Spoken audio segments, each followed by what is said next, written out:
Hey guys, Tony Hannity's here from LazyTechGuys.com, and today we're going to take a look at the Impact Folio case for the iPad mini. Stay tuned!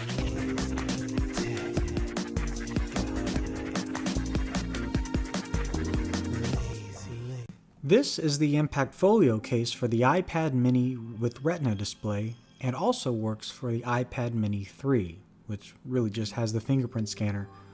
We've reviewed a number of Tech21 cases in the past. This is our first case for the iPad and iPad mini. What's really different about this, however, is it no longer uses the D3O technology. Before that, let's take a look around the sides. All the orifices are available and open for everything. Your plugs, they've got cutouts for the buttons, for the volume, your on-off switch, mute buttons. Obviously, you can get to the headphone jack pretty easily with no problem. Now this is a folio, not just a case. So folio has an additional flap on the front to mimic the smart cover, and it also comes in two colors, brown and black. Obviously, we have the brown one. Now let's take a look at the material. It's not leather, it's vinyl. So when you run your finger across it, it makes that little zipping noise, if you can imagine that. And it's very well form factored to the iPad mini, so it's not going to add too much extra girth to it. On the inside it is felt, so it's not going to scratch the screen, and as you can see on the left, it has extra grooves for different viewing angles to choose from. On the inside, it's not D3O that we've seen in the past, but their own invention called Flexshock. The rest of the internal case is still plastic, but very malleable and won't break or anything of that nature. Now, getting the iPad in, very simple. You just slide it in from the top, get the corners in, and then push down on the bottom. Like I said, it's very well form factored, and it does have the magnet on the front of the folio, so will put the iPad to sleep. As seen before, the inside of the folio has those different edges, so you can decide which viewing angle works best for you. Now, as I say, these are viewing angles, not really any angles for typing.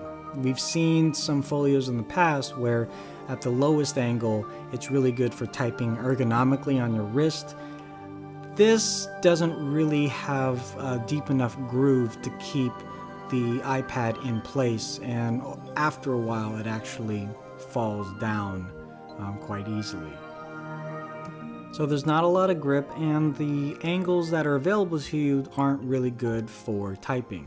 It is really durable, so would I recommend this? I guess it really depends on the type of person and the type of user of the iPad mini that you think you'll be. If you are going to be carrying this everywhere that you go and you're afraid of what might happen if it slips out, there's not a lot of grip. Although with the Flexshock technology that they have in here, you should be okay. But then the other thing to think about is, as I mentioned, there's not a keyboard angle that is optimized for typing. And although it is an iPad mini, you might not type a lot, but if you do need to, having that additional angle is quite handy. And believe me, I've tried a number of other folios for iPad mini that do support that. So I would try it when you buy it. You know, don't throw all of your money into it and just say, okay, great, and throw away the receipt. Give it a shot. We know Tech21 has really great products, especially for their phones.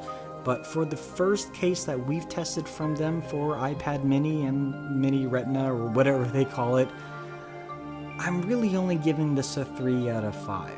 And if you've seen my other reviews from them, that's a little low.